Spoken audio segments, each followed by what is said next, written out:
Assalamualaikum warahmatullahi wabarakatuh.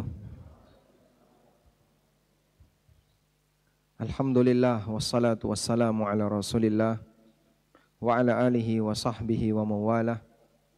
Wa ashhadu an la ilaha illallah wahdahu la syarikalah wa ashhadu anna Muhammadan abduhu wa rasuluh sallallahu alaihi wa ala alihi wa sahbihi wa man tabi'al huda ila yaumil qiyamah. Alhamdulillah, puji syukur kita haturkan kehadirat Allah Azza wa Jal. Pagi ini kita kembali lanjutkan kajian bersama KPMI Korwil Yogyakarta yang insya Allah akan menyelesaikan buku Kode Etik Pengusaha Muslim. Mungkin ini pertemuan yang terakhir ya. Kita bahas bagian akhir dari buku ini. Jadi beberapa buku saya itu judulnya adalah judul subbab atau judul bab yang ada di buku itu. Seperti Kode Etik Pengusaha Muslim. Bagian awalnya kita berbicara tentang masalah zuhud terhadap dunia. Kita membahas tentang masalah bagaimana interaksi mukmin dengan harta. Kita membahas tentang bagaimana ketika terjadi sengketa dan seterusnya. Lalu di bagian ini kita bahas tentang Kode Etik Pengusaha Muslim. Nah, judul itu yang saya jadikan sebagai judul buku.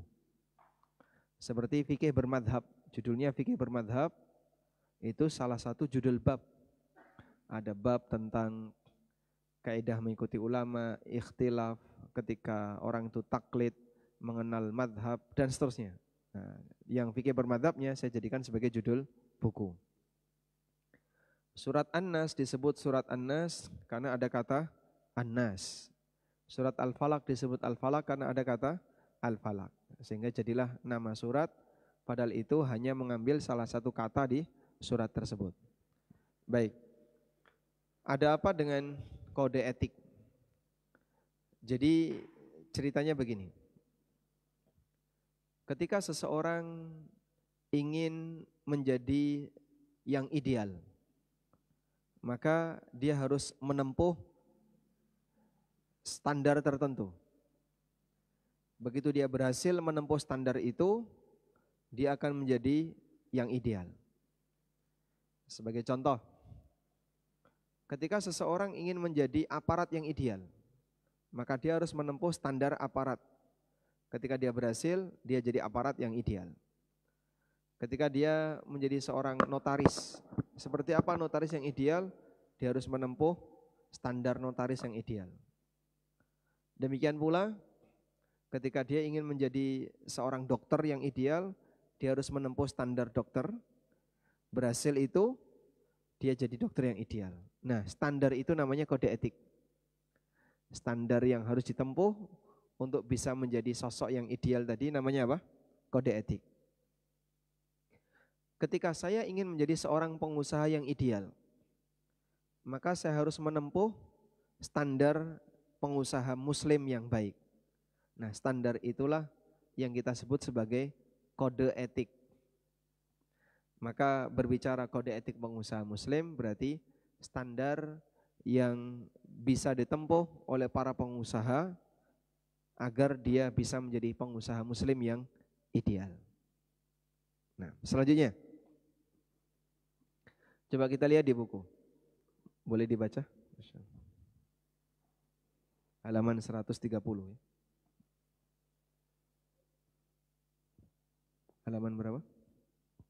Halaman 148. 148 yang cetakan terbaru. Nah. Bismillah, wassalatu wassalamu ala rasulillah wa ba'du. Menjadi pengusaha muslim bukan semata pengusaha yang beragama Islam, tapi pengusaha yang menghiasi setiap aktivitas bisnisnya dengan aturan Islam. Yang dia pikirkan bukan semata yang penting halal, tapi lebih dari itu. Dia memikirkan bagaimana agar harta yang dia dapatkan itu lebih berwibawa, lebih bermartabat, lebih berkah. Lebih barokah, baik. Jadi pengusaha muslim itu tidak sebatas pengusaha yang beragama Islam. Kalau pengusaha muslim itu sebatas pengusaha yang identitasnya beragama Islam, maka tidak ada perbedaan antara yang belajar dan yang tidak belajar. Di negara yang mayoritas muslim seperti Indonesia, Hampir seisi pasar semuanya muslim. Tapi banyak pelanggaran yang mereka lakukan. Bukan seperti itu pengusaha muslim yang ideal. Pengusaha muslim yang ideal adalah bukan hanya sebatas pengusaha beragama Islam, tapi bagaimana dia menjadi pengusaha yang menghiasi aktivitas bisnisnya, dengan syariat Islam. Dan syariat Islam ini syariat yang indah. Saking indahnya syariat ini, sehingga Allah sendiri yang memujinya. Sebutkan pujian yang Allah berikan untuk syariat Islam. Allah sendiri yang memuji syariat Islam. Sebutkan pujian yang Allah berikan untuk syariat Islam.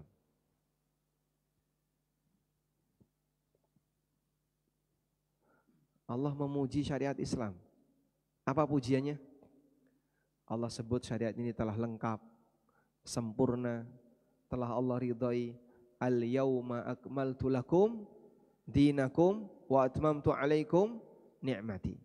Allah sebut syariat ini sebagai nikmat. Wa atmamtu alaikum ni'mati, dan aku sempurnakan nikmatku untuk kalian.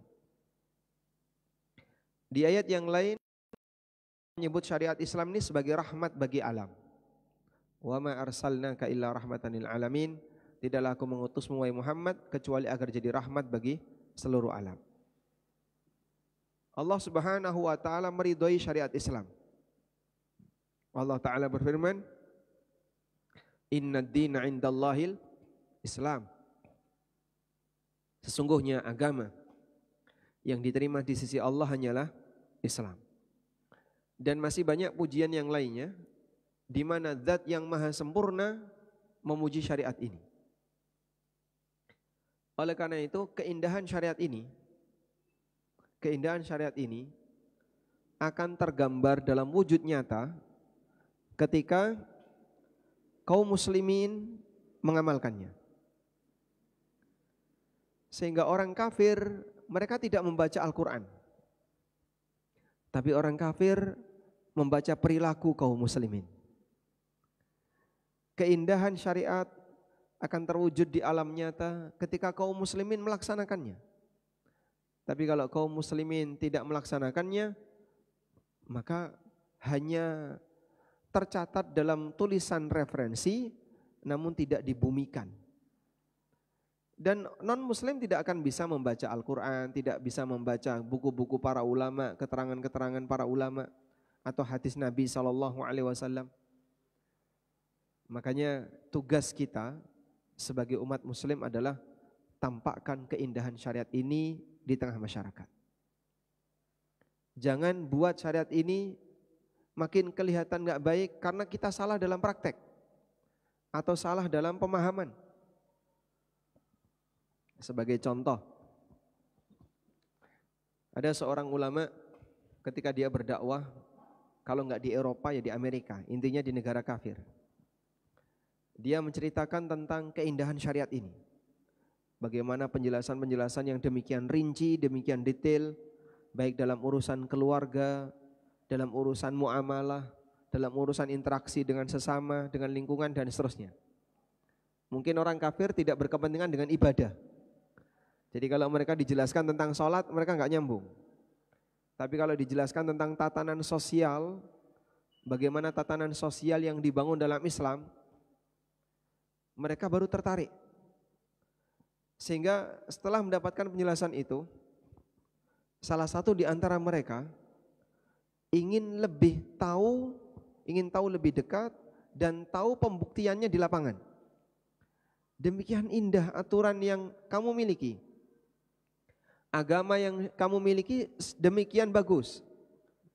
Saya ingin tahu kira-kira penerapan di lapangan itu kayak apa. Akhirnya dai ini pun dari lingkungan mana yang penerapan syariat Islamnya dominan. Ya, mungkin di waktu itu Indonesia belum termasuk. Akhirnya mereka datang, kalau nggak salah Pakistan, negara yang dituju. Diharapkan praktek di lapangan masyarakat Muslim Pakistan bisa mewakili seperti apa syariat Islam yang terbukti di lapangan. Akhirnya berangkatlah orang kafir ini ke Pakistan, ditemani oleh dai ulama tadi. Sampai di Pakistan, mereka melihat praktek kaum muslimin kok kayak gini. Akhirnya malah mereka kecewa. Loh kok kayak gini? Kok tidak sesuai dengan apa yang kamu ceritakan? Katanya kaum muslimin seperti ini nyatanya kayak gini. Katanya syariatmu seperti ini, nyatanya kayak gini. Beda jauh antara teori yang dijelaskan dalam Al-Quran dan hadis dengan praktek yang ada di masyarakat. Nah, mungkin mereka belum datang ke Jogja ya, Masya Allah. Kalau datang ke Jogja lebih geleng-geleng lagi. Kalau datang ke kota-kota yang di Indonesia mungkin lebih geleng-geleng lagi. Kok kayak gini? Akhirnya dia kecewa. Demikian indah syariatmu, tapi ternyata pengamalannya orangnya kayak gini.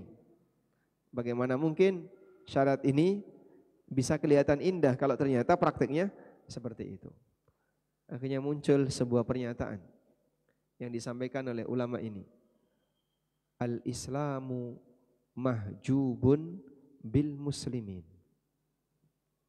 Keindahan syariat Islam tertutupi dengan ulah kaum muslimin.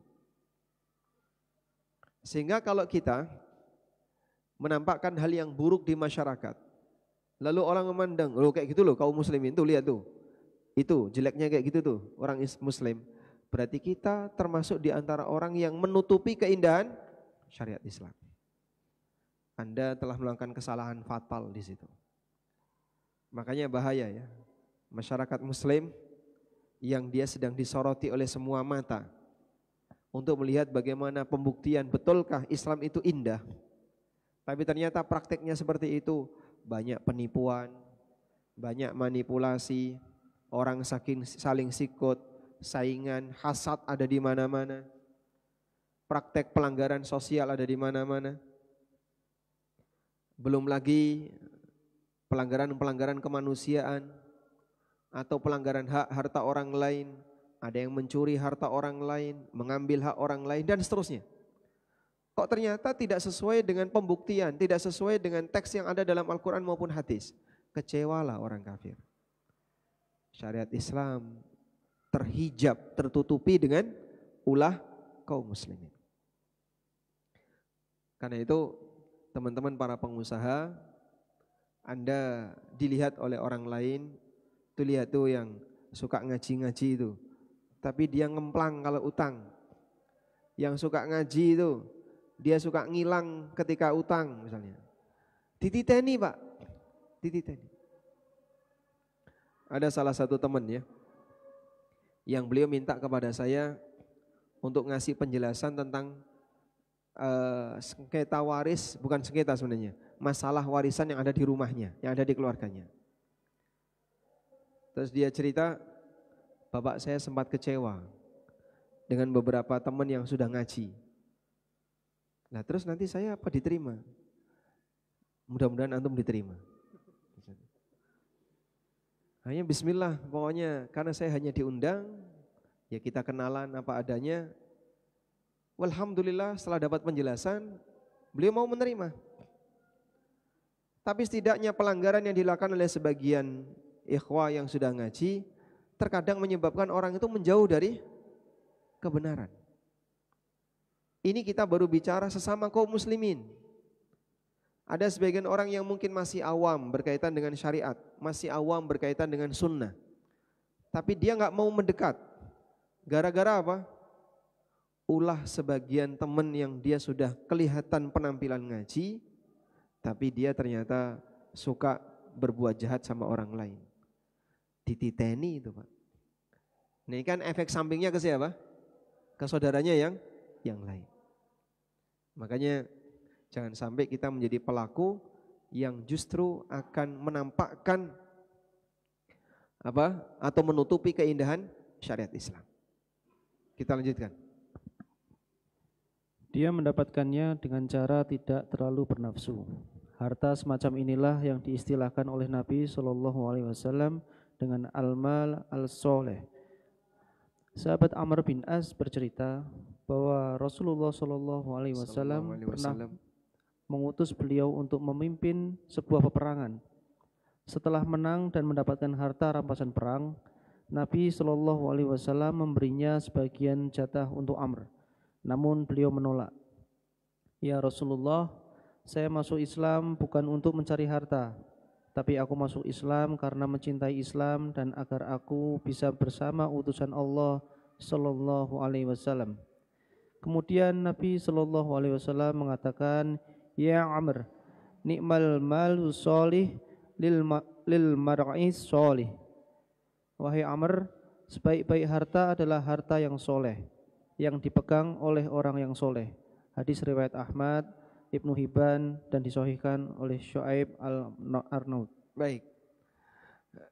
Setelah kita berbicara tentang pengusaha muslim, pengusaha yang menghiasi aktivitas syariat Islam, selanjutnya adalah bahwa pengusaha muslim itu ketika dia mencari harta, mencari dunia, yang dia pikirkan bukan yang penting bisa mengumpulkan sebanyak-banyaknya, atau yang dia pikirkan bukan yang penting halal, tapi dia lebih dari itu, bagaimana agar hartanya bermartabat, sehingga harta yang dia miliki harta halal plus, sampai dipuji oleh Nabi SAW sebagai harta yang saleh. Sebagaimana dalam hadis Amr bin As itu. Bapak Ibu saya tanya, ghanimah itu halal atau haram? Ghanimah halal? Halal atau haram? Halal. Kenapa halal? Karena Allah halalkan. Sehingga kita kalau ditanya kenapa ini halal, Allah halalkan. Yang punya hukum Allah. Sehingga ketika Allah halalkan, statusnya halal. Baik. Bahkan itu sumber pendapatan yang dipilihkan oleh Rasulullah sallallahu alaihi wasallam untuk nabinya. Sumber pendapatan yang dipilihkan oleh Allah untuk Rasulullah sallallahu alaihi wasallam. Nabi sallallahu alaihi wasallam pernah mengatakan, "Wa ju'ila rizqi tahta dhilli rumhi." Allah jadikan rizkiku di bawah bayang-bayang tombakku. Rizki Nabi dijadikan oleh Allah di bawah bayang-bayang tombak beliau. Maksudnya apa? Ghanimah. Nah, saat Amr bin As itu dikasih ghanimah, beliau enggak mau. Aku masuk Islam bukan untuk nyari seperti ini. Lalu Nabi SAW memaksa Amr untuk tetap mengambilnya dengan mengatakan, Ya Amr, ni'mal malus salih lil mar'is salih. Wahai Amr, sebaik-baik harta adalah harta yang saleh, dipegang oleh orang yang saleh. Jadi Anda bisa melihat pujian yang luar biasa ini. Hartanya disebut saleh, pemiliknya disebut saleh. Sebaik-baik harta adalah harta yang saleh, yang dimiliki oleh orang yang saleh. Nah, selanjutnya. Sungguh pujian yang sangat indah dari Nabi Shallallahu Alaihi Wasallam untuk sahabatnya Amr bin As. Rasulullah Shallallahu Alaihi Wasallam menyebut harta yang hendak diserahkan kepada Amr sebagai harta terbaik, karena harta ini tidak semata didapatkan dengan cara halal, tapi juga disertai niat yang baik. Tidak terlalu bernafsu, tidak menunjukkan rasa terlalu butuh. Dan ketika harta semacam ini dipegang oleh orang yang soleh, bisa dipastikan akan dimanfaatkan untuk ketaatan kepada Allah, sehingga harta ini menjadi harta yang berwibawa dan lebih berkah. Nah, jadi dari kisah tadi boleh disebutkan apa kriteria harta yang saleh? 1, halal, jelas ya. Yang kedua, didapatkan dengan hartanya halal, didapatkan dengan cara yang halal, yang baik, niatnya baik. Karena ini melalui jihad. Yang ketiga, tidak terlalu bernafsu untuk mendapatkannya. Makanya di situ Amr ketika dikasih bahkan beliau menolak awalnya. Tidak bernafsu untuk mendapatkannya dan tidak menunjukkan rasa terlalu butuh. Sehingga Amr mendapatkannya dalam posisi hatinya tenang, hatinya nyaman. Bukan hati yang terlalu bernafsu untuk mendapatkannya. Itulah al-malus saleh. Selanjutnya, Dan ketika harta semacam ini dipegang oleh orang yang soleh, pengusaha muslim tidak hanya memikirkan yang penting harta itu halal, tapi dia juga memikirkan agar hartanya semakin berkah. Baik, di situ intinya ya. Jadi pemanfaatan harta itu akan sangat bergantung kepada siapa pemiliknya dan dari mana asalnya. Kalau hartanya baik, Allah akan arahkan pemiliknya untuk melakukan pemanfaatan harta itu dengan sangat baik. Sekarang kita lihat seperti apa kode etik pengusaha muslim. Di buku ini saya sebutkan ada 6 kode etik pengusaha muslim. Kita baca 1 sampai 6. Tafadhol. Pengusaha muslim itu menghindari sengketa meskipun di posisi yang benar. Dari Abu Umamah, Nabi Shallallahu Alaihi Wasallam bersabda, Ana za'imun bi baitin fi radil jannah liman tarakal mira' wa in kana muhiqan.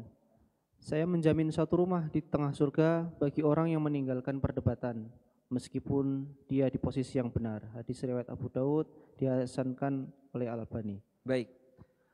Pengusaha muslim itu menghindari debat, menghindari sengketa walaupun dia di posisi yang benar. Nabi SAW ngasih jaminan apa tadi? Rumah di tengah surga bagi siapa yang mau meninggalkan perdebatan, mau meninggalkan sengketa walaupun dia di posisi yang benar. Selanjutnya, untuk itulah Rasulullah SAW melarang setiap sumber sengketa. Di antaranya beliau bersabda, La yabi' ba'dukum ala ba'i ba'din. Jangan menjual barang di atas jualan saudaranya. Hadis riwayat Muslim, Abu Daud dan yang lainnya. Ketika si A dan si B sedang bertransaksi tawar-menawar harga, maka si C tidak boleh ikut nimbrung menawar karena akan menimbulkan sengketa di antara mereka. Cukup jelas insyaallah ya. Semua potensi transaksi atau pelanggaran transaksi yang bisa menimbulkan sengketa dalam Islam dihindari. Goror itu kenapa nggak boleh? Bisa memicu sengketa. Goror itu nggak boleh karena bisa memicu sengketa. Apalagi? Pengusaha muslim itu yang nggak boleh selain goror, yang bisa memicu sengketa. Menjual barang, menawarkan barang, padahal A dan B sedang bertransaksi. Ikut menawar, ikut menawarkan, nah itu tidak boleh. Misalnya A sebagai penjual, B sebagai pembeli. Mereka lagi bertransaksi. Datang C, ikut menawar. Berapa ditawar B? 500. Saya berani bayar 800. Nah, ini 800, nyerobot dia. Boleh kayak gini? Tidak boleh. Sehingga kamu jangan masuk dulu, tunggu A dan B selesai. Atau ikut menawarkan.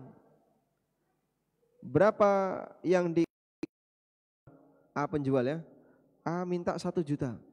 Sini saya punya barang yang sama 800. Ini juga enggak boleh. Nah, semua potensi sengketa seperti ini dalam syariat kita dihentikan, dipangkas dari awal. Jangan sampai itu terjadi. Termasuk juga dalam masalah kerjasama. Makanya saya sarankan ya teman-teman, kalau sedang membuat usaha bareng kerjasama, tolong semua kasus dimasukkan dalam klausul. Jadi Anda kira-kira bisa bisa mengukur ke depan kasus apa saja yang akan muncul. Kasus 1, 2, 3, masalah 1, masalah 2, masalah 3, masalah 4, sekian masalah detailkan. Nah, seperti ini, yang seperti ini ya, masing-masing. Yang lebih tahu siapa? Yang lebih tahu adalah pelaku akad. Makanya kalau ada orang yang minta tolong bikinkan akad, itu kita bingung. Nah, akad yang kamu inginkan kayak apa? Saya pengennya seperti ini. Ya sudah, cantumkan saja. Yang benar gini, buat akad dulu, setelah itu disetorkan ke ustadz. menurut Ustadz akad kayak gini salah atau benar? Kalau benar dan beliau paham, boleh lanjut. Kalau beliau nggak ngerti ya jangan konsultasi ke beliau. Udah? Jadi akad itu kan intinya apa, Pak? Kesepakatan terhadap semua klausul perjanjian, kan gitu ya? Sehingga apa itu akad? Kumpulan dari kesepakatan klausul-klausul perjanjian, itulah akad. Maka Anda ketika melakukan akad A, di situ ada banyak klausul. Baik, saya setuju semua, tanda tangan. Buat detail makin bagus. Yang kedua, upaya mitigasi kalau ada masalah. Jika ada masalah kayak gini, bagaimana penyelesaiannya? Masalah seperti ini bagaimana penyelesaiannya? Makin detail makin bagus. Detail itulah yang nanti akan jadi panduan bagi kita untuk kelangsungan akad. Ketika tidak detail, berpeluang terjadi apa? Sengketa. Dan banyak sengketa itu terjadi karena akadnya tidak detail. Baik. Selanjutnya yang kedua, Pengusaha muslim itu memudahkan, gampangan ketika bertransaksi, gampangan ketika tawar-menawar dan seterusnya. Dari Jabir bin Abdullah radhiyallahu anhuma, Nabi sallallahu alaihi wasallam bersabda, sallallahu alaihi wasallam, rahimallahu rajulan samhan idza ba'a wa idza ishtara wa idza iqtada. Semoga Allah merahmati orang yang mudah ketika menjual, ketika membeli, dan ketika menuntut hak. Hadis riwayat Bukhari. Baik. Doa baik yang diberikan oleh Rasulullah sallallahu alaihi wasallam kepada orang yang gampangan. Ada model orang kan kaku, Pak ya. Dikit-dikit emosi. Dikit-dikit udahlah enggak usah, aku enggak terima. Nah, dikit-dikit ngomong tidak terima, dikit-dikit marah. Tapi ada orang yang gampangan. Dan secara umum karakter gampangan ini ya, Allah Subhanahu wa taala berikan kepada mereka yang mungkin secara duniawi enggak begitu kelihatan, tapi nyaman untuk diajak berinteraksi. Ini orang kaya yang sejatinya. Orang kaya yang sejatinya itu apa? Gampangan. Makanya berhadapan dengan orang gampangan lebih nyaman ya, daripada berhadapan dengan orang yang kaku. Dan Nabi SAW sendiri orang yang gampangan. Ada sebagian orang yang juga dia punya karakter gampangan. Gampangan bukan berarti lugu, gampang dibodohi ya. Tapi dia tidak terlalu bernafsu ketika dia mencari harta. Dan yang kedua yang dia lakukan memudahkan kaum muslimin. Nah di tempat kita kan ada karakter apa? Kalau bisa dipermudah. Itu bertentangan dengan hadis ini. Nabi SAW mendoakan, rahimallahu rajulan samhan idza ba'a wa idza ishtara wa idza iqtada. Allah merahmati orang yang gampangan ketika menjual, ketika membeli, dan ketika menagih hutang. Selanjutnya, nomor 3. Pengusaha muslim itu menghargai orang lain seperti menghargai dirinya. Dia bersikap untuk orang lain sebagaimana dia suka disikap yang sama. Dari Anas bin Malik radhiyallahu anhu, Nabi sallallahu alaihi wasallam bersabda, la yu'min ahadukum hatta yuhibba la akhihi ma yuhibbu li akhihi ma yuhibbu li nafsihi. Di antara kalian tidak beriman sampai dia bersikap kepada saudaranya sebagaimana dia menyukai untuk disikapi seperti itu oleh saudaranya. Hadis riwayat Bukhari dan Muslim. Baik. Ngantuk dulu sekarang. Kita ngantuk dulu ya. Ngantuk dulu atau bangun dulu? Oh, sudah mulai ngantuk ini. Jam-jam kritis gini. Nah, Bapak ngantuk, Pak? Pak Heru ngantuk, Pak? Enggak ngantuk ya? Yang nyender ngantuk? Enggak, alhamdulillah. Yang nyender mungkin perlu dicurigai. Baik, tarik nafas. Tahan sampai selesai ya.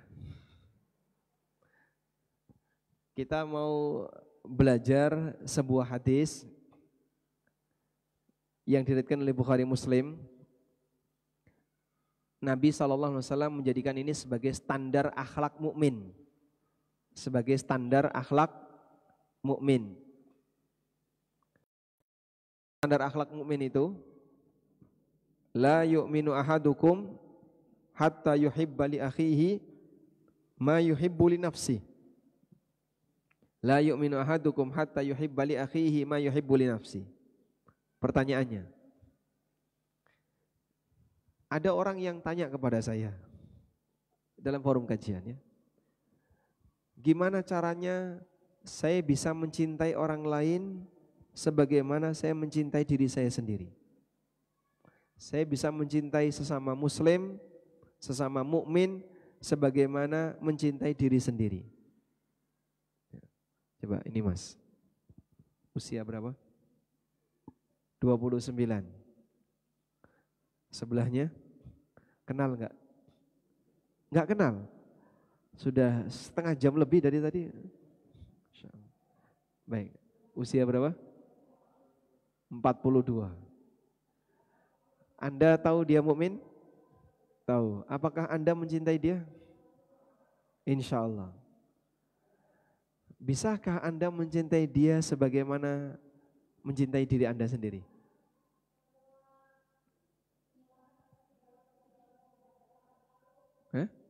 Berat? Bisa?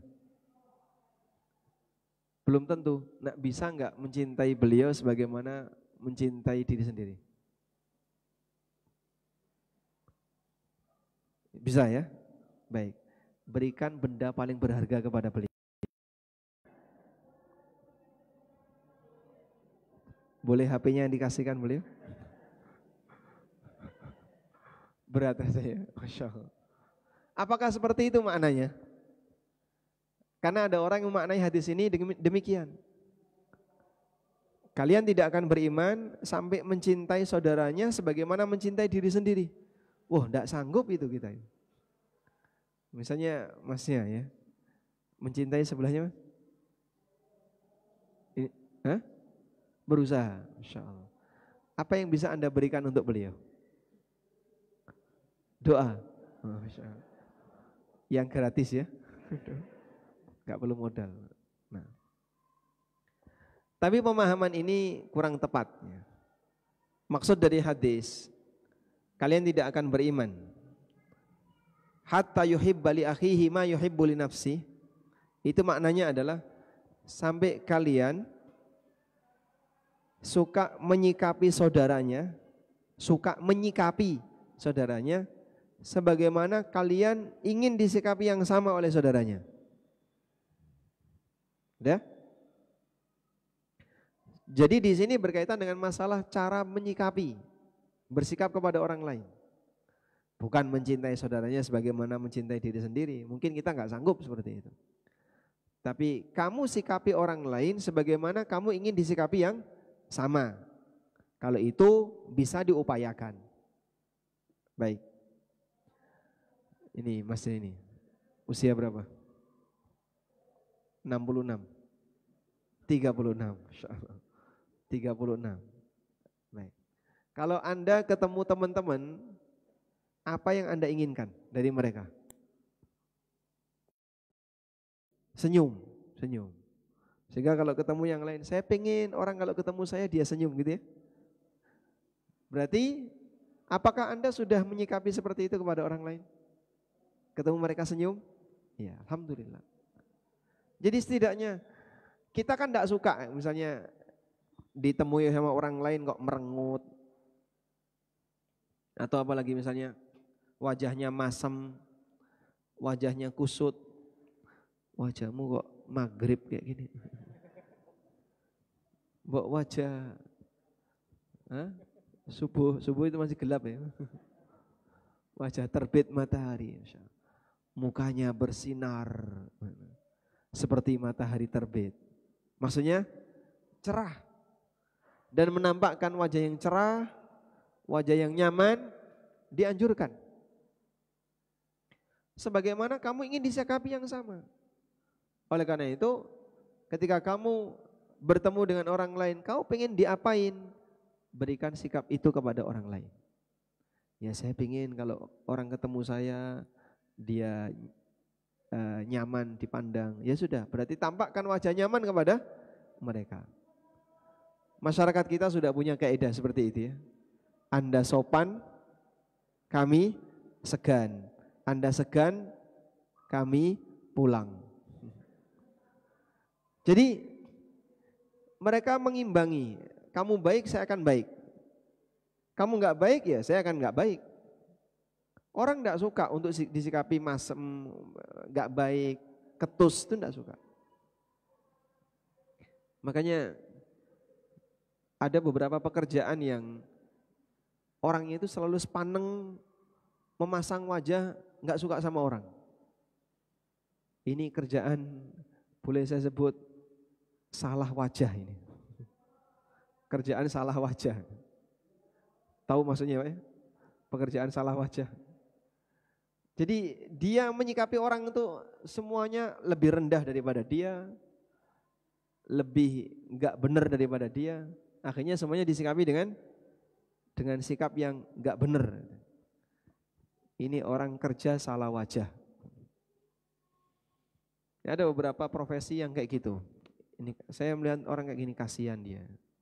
Saya yakin orang seperti ini pulang kerja masih membawa model-model emosi seperti itu. Jadi dia ketemu istrinya pun kayak gitu.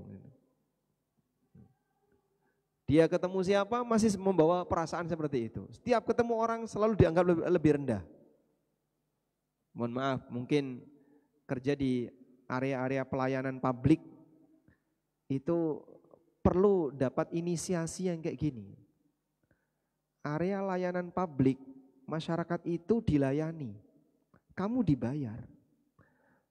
Tapi seolah-olah setiap kali kita berurusan dengan area layanan publik itu petugasnya selalu memasang wajah serba emosi, serba kereng, menampakkan tidak bersahabat, menampakkan apa lagi? Seolah-olah yang lain itu rendah di hadapannya. Padahal dia dibayar. Itu pun bayarnya bukan cuma bayar sebatas ini hak rakyat. Rakyat nanti masih bayar tambahan. Biaya administrasinya sekian. Loh, saya sudah disikapi nggak enak, masih suruh bayar. Saya pernah datang ke sebuah instansi itu. Ini kok gak enak banget orang Indonesia. Akhirnya ya masih membekas. Jadi kita pulang meninggalkan instansi itu membekas perasaan gak enak. Ini manusia kerja salah wajah ini. Subhanallah. Dan mungkin itu akan jadi tekanan bagi dia. Karena kalau misalnya itu disetting, pokoknya kamu harus buat seperti ini, disetting seperti itu. Dia akan selamanya membiasakan itu dalam kehidupannya.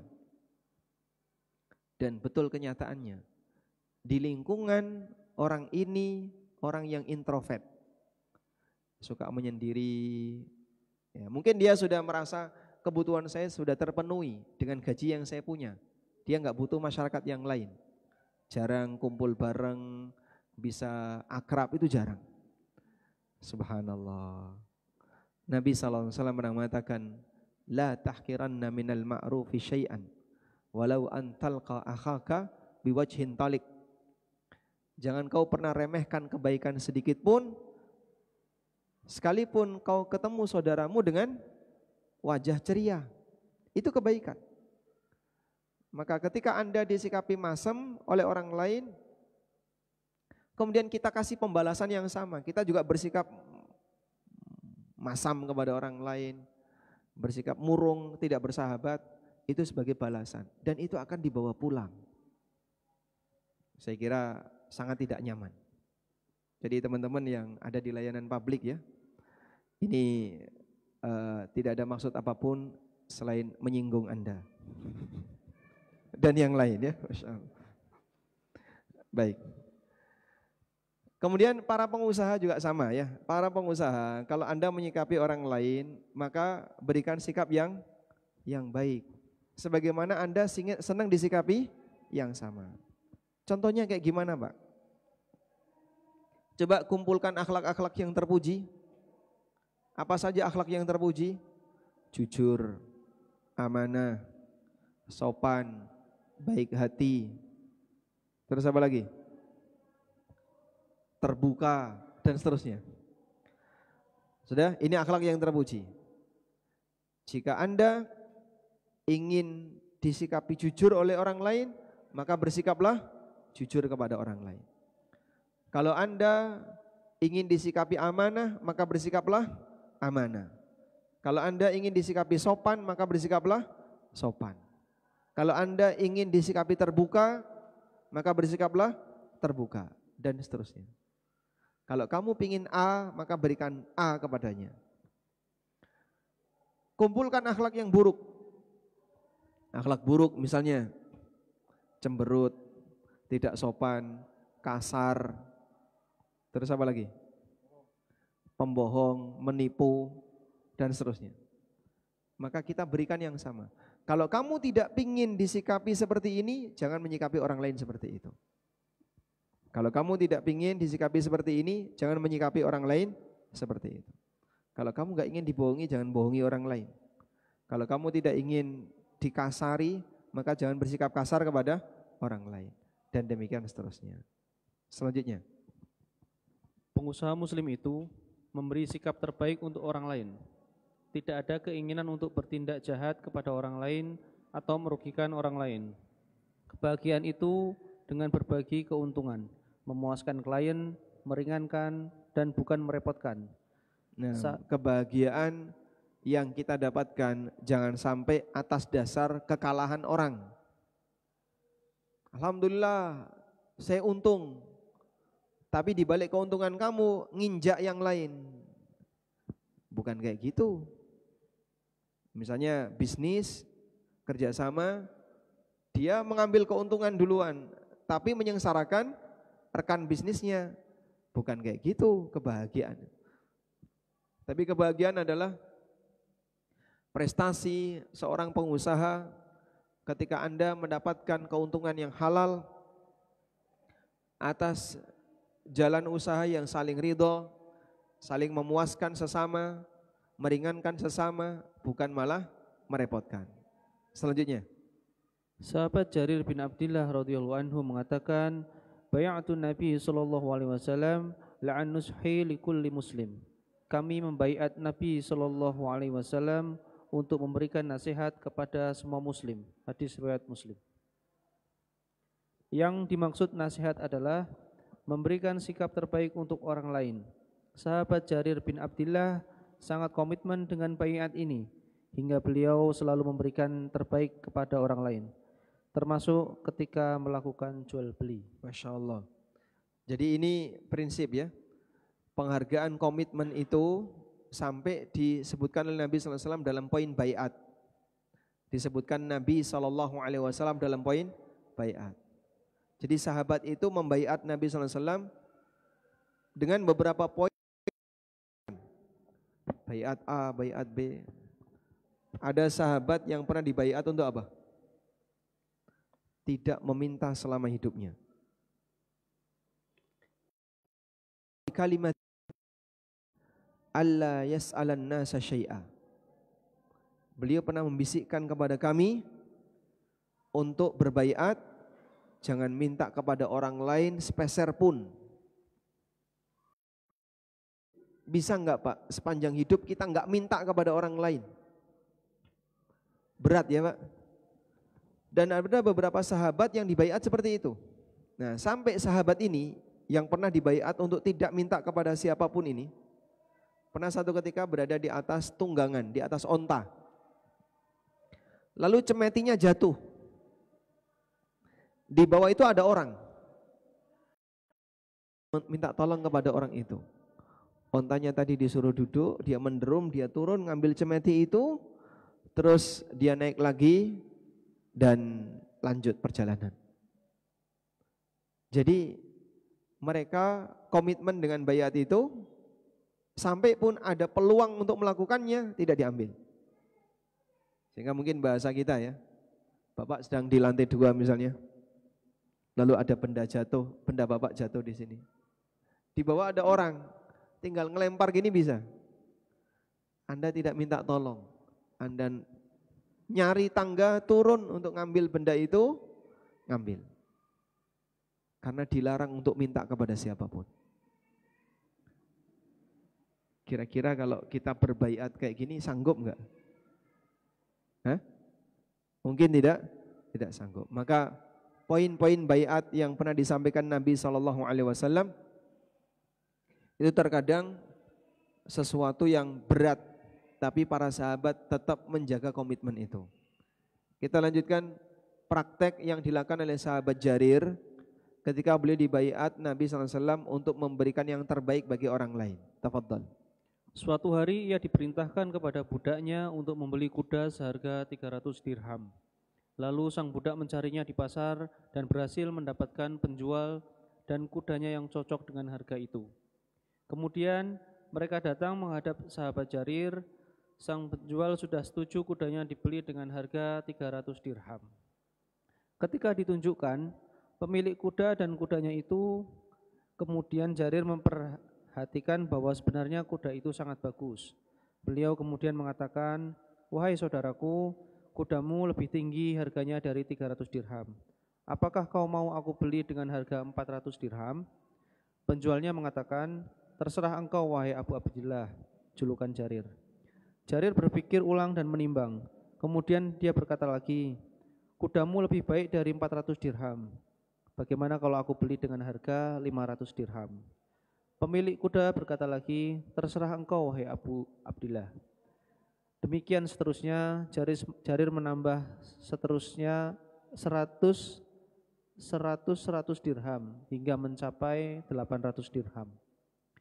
Setelah selesai transaksi, ada orang keheranan dengan sikap Jarir tersebut, menanyakan kepada Jarir berbuat demikian. Akhirnya Jarir mengatakan, "Sesungguhnya aku telah berbaiat kepada Rasulullah SAW untuk memberikan nasihat kepada setiap muslim." Hadis riwayat Tabrani. Jadi kira-kira apa yang bisa Anda pahami sikap nasihat Jarir kepada penjual kuda tadi? Apa yang bisa Anda pahami di sini? Memberikan yang terbaik bagi penjual, memberikan yang terbaik bagi penjual, artinya apa? Hah? Memberi nilai harga untuk barang yang dijual sesuai dengan nilai normal. Jadi kalau ada penjual yang nggak ngerti misalnya, barang ini sebenarnya mahal, lalu Anda datang ke dia, "Pak, berapa Pak?" "Ya silakan Mas, 2 juta aja enggak apa-apa." Anda tahu harganya 20 juta. Kok dia cuma nawarin 2 juta? Murah banget ini. Pura-pura nawar. 15 lah Pak. 1.500.000. Itu sudah ngepres ya Mas. Ya sudah 1,8. Udahlah enggak apa-apa Pak, 1,8. Masya Allah. Kalau nemu barang murah, penjualnya enggak tahu, kira-kira Bapak ngapain? Hah? Gimana Pak? Langsung diborong ya? Diborong sak penjualnya sekalian. Kita akan membelinya walaupun orangnya enggak tahu. Memberitahu enggak? Memberitahu enggak?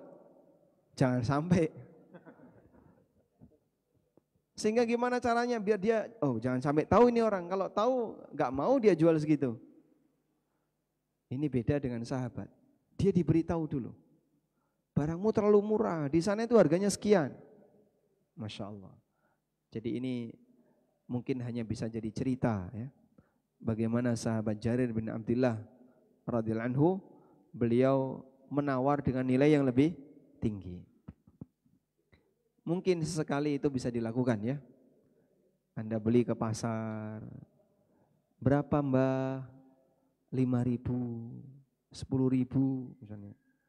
10.000 ya? Iya. Kalau 15.000 gimana? Dapat 2. Oke.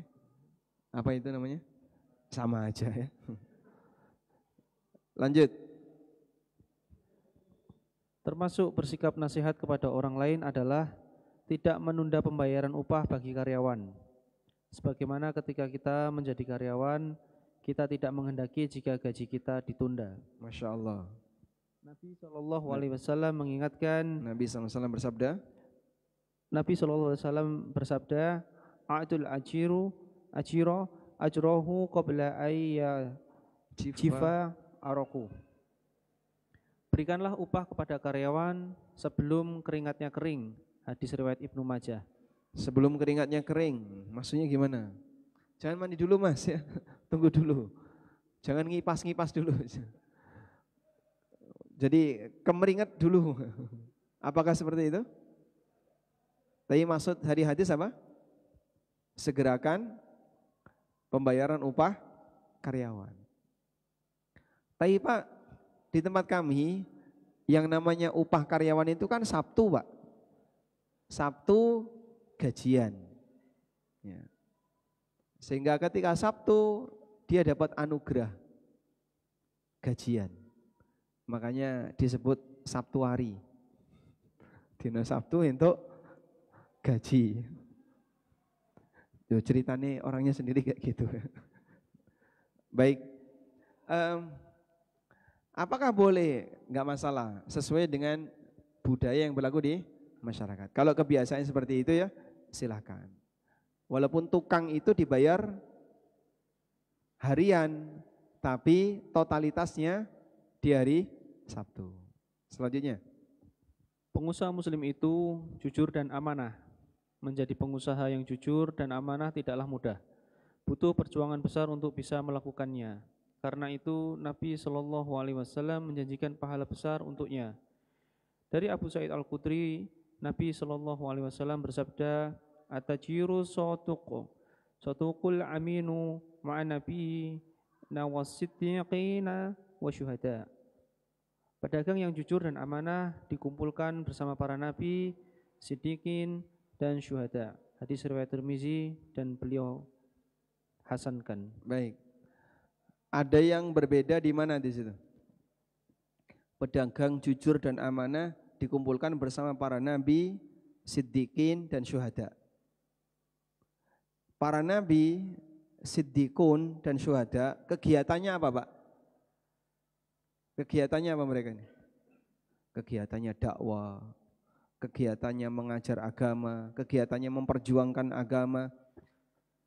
Kegiatan mereka adalah kegiatan beragama. Pedagang itu kegiatannya apa? Ngitung barang, ngitung duit, ngitung badi, ngitung utang, ngitung piutang. Tapi bagaimana kegiatan pedagang yang seperti itu bisa dikumpulkan dengan orang yang kegiatannya agama? Kegiatan agama itu mikir ada masalah apa di masyarakat. Oh, masyarakat butuh pendidikan ini, punya kasus ini, perlu penyelesaian ini, dia belajar ilmu ini untuk disampaikan ke masyarakat. Itulah kegiatan beragama. Terus gimana itu, Pak? Ya kira-kira jauh. Yang satu kegiatan agama, akhirat, yang satu kegiatan dunia. Tapi kok bisa kumpul?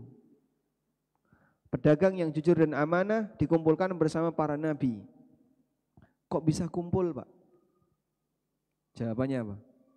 Mereka punya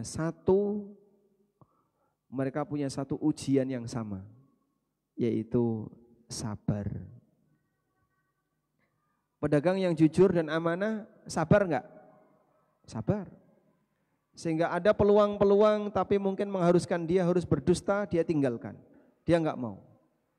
Maka pedagang seperti ini yang dia penuh dengan kesabaran, dialah yang akan mendapatkan kebaikan dan Allah Subhanahu wa taala akan kumpulkan mereka bersama para nabi. Selanjutnya, nomor 6. Pengusaha muslim itu tidak terlalu bernafsu dunia. Bernafsu ketika mencari dunia akan menghilangkan keberkahan harta. Nabi SAW bersabda, Inna hadal mal khadiratu khuluq. Khadiratul khulwah. Faman akhadahu bisahkharwah nafsin burika lahu fi. Wa man akhadahu bi israfi nafsin lam yubarak lahu fihi kalladhi ya'kulu wa la yashba'. Harta itu hijau lagi manis. Siapa yang mencarinya dengan perasaan tenang, maka akan diberkahi hartanya. Namun siapa yang mencarinya dengan perasaan tamak, hartanya tidak akan diberkahi. Seperti orang yang makan namun tidak pernah kenyang. Hadis riwayat Bukhari. Beliau mencela orang yang bersumpah ketika berdagang untuk melariskan bisnisnya, termasuk promosi yang berlebihan. Dari Abu Hurairah radhiyallahu anhu, Nabi sallallahu alaihi wasallam bersabda, "Al-halifu munafiqah lisil'ati mumhiqatun lil barakah." Sumpah itu melariskan dagangan, melenyapkan keberkahan. Muttafaqun alaih. Masya Allah. Baik. Jadi pengusaha muslim itu tidak terlalu bernafsu terhadap dunia. Maksudnya gimana, Pak? Dia mengambil harta dengan cara tadi, jiwa yang tenang, tidak terlalu menggebu-gebu untuk mendapatkannya, tidak terlalu bernafsu untuk mendapatkannya. Itulah pengusaha muslim.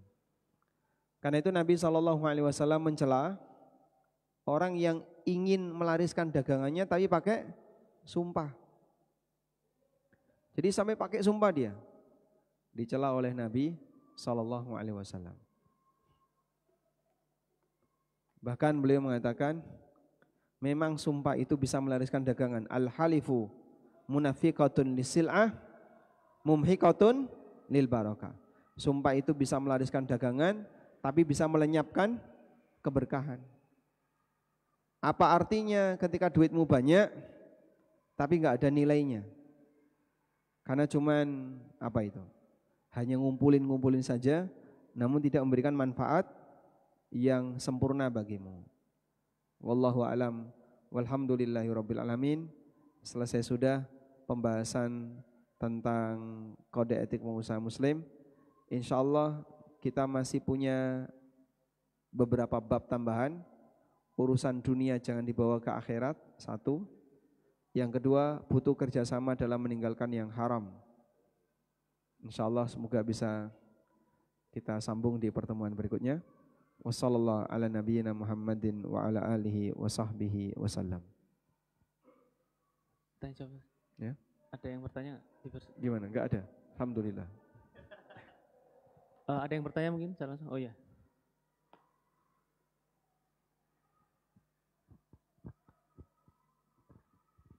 Bismillahirrahmanirrahim.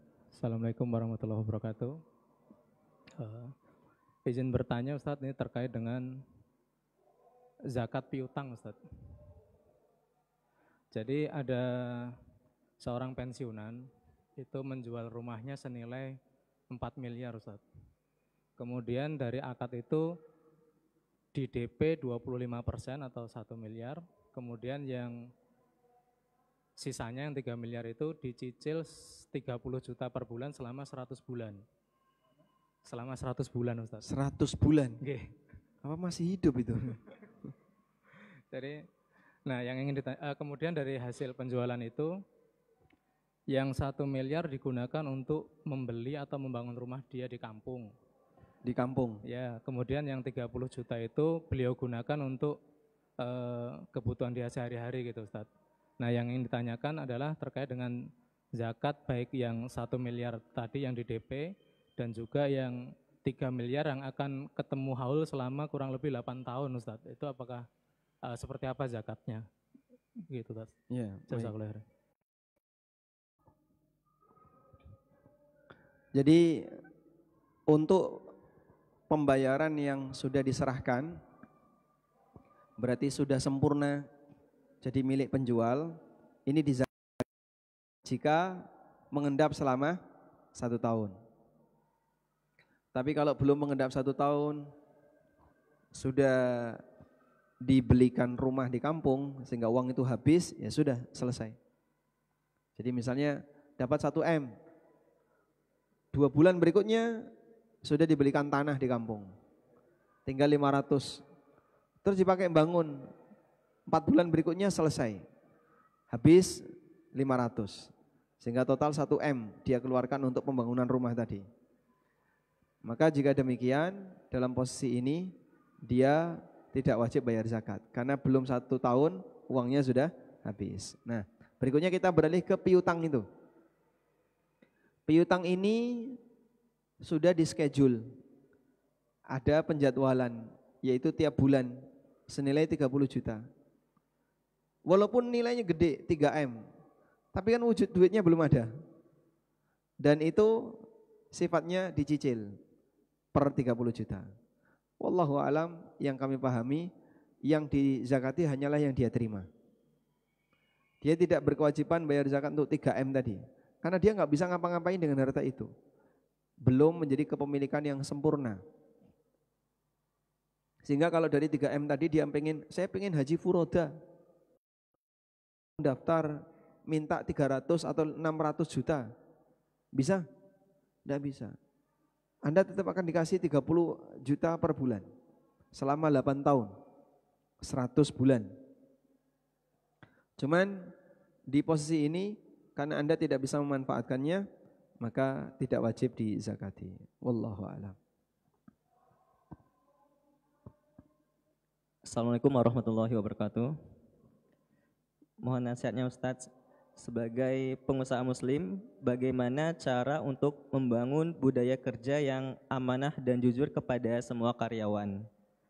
Kemudian pertanyaan kedua, dari hal tadi seperti goror dan menawar di antara orang yang sedang tawar-menawar, terus bagaimana hukumnya lelang Ustadz? Terima kasih.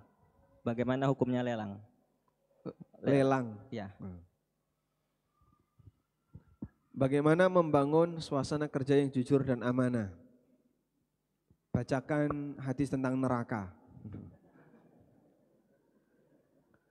Kadang orang perlu ya tentang ancaman-ancaman besok di akhirat.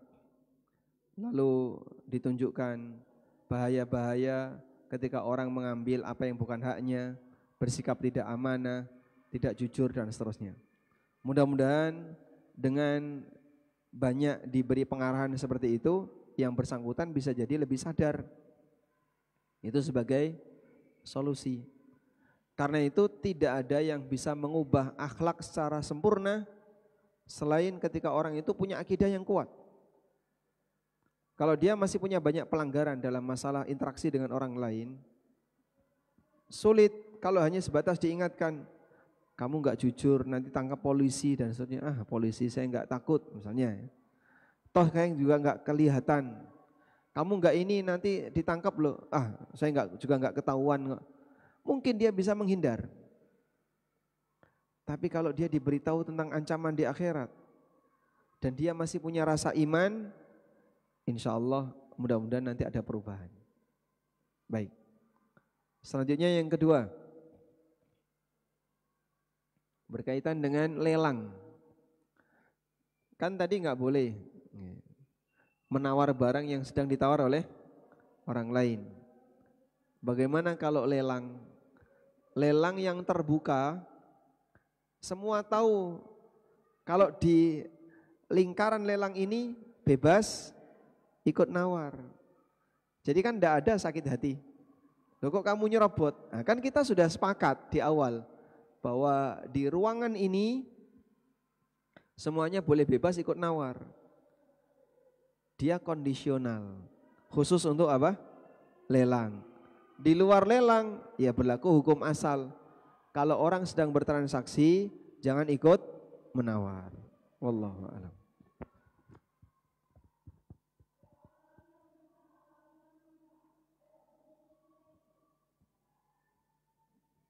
Assalamualaikum warahmatullahi wabarakatuh. Waalaikumsalam warahmatullahi wabarakatuh. Saya orang kidal. Ketika belanja di pasar tanpa sadar membayar dan menerima kembalian menggunakan tangan kidal. Pedagang marah-marah dan membanting uang kembalian. Saya tidak paham mengapa dia marah. Kemudian dia berkata, saya tidak suka dengan orang yang memberikan uang pakai tangan kiri. Pertanyaan, apakah baik sebagai pengusaha yang seperti itu? Apakah termasuk pedagang yang tidak mempunyai kode etik?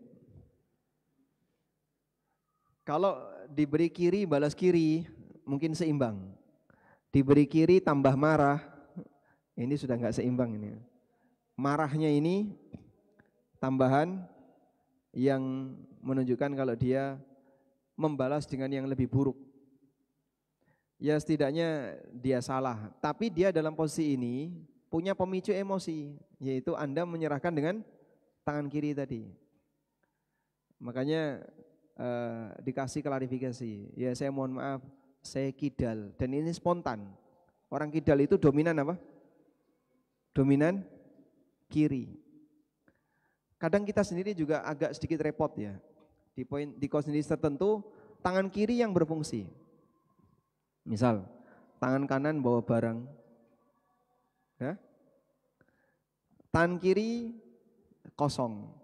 Memindahkan dari kanan ke kiri, kalau dalam butuh waktu cepat mungkin repot. Akhirnya tangan kiri yang bermain, yaitu sampaikan mohon maaf kalau emang terpaksa harus seperti itu. Anda sampaikan apa? Mohon maaf. Karena dalam hal ini Anda tidak sengaja melakukan hal demikian. Itu sebagai solusi yang bisa kita berikan. Tapi kalau sampai tadi ya, dia harus marah-marah, banting uang, nah ini beda urusan ya. Karena dia melakukan pelanggaran yang lebih. Wallahu a'lam. Baik demikian yang bisa kita bahas. Semoga apa yang kita pelajari di sini menjadi ilmu yang bermanfaat. Wassallallahu ala nabiyyina Muhammadin wa ala alihi wa sahbihi wasallam. Wa akhiru da'wana alhamdulillahi rabbil alamin. Wassalamualaikum warahmatullahi wabarakatuh. Waalaikumsalam warahmatullahi wabarakatuh.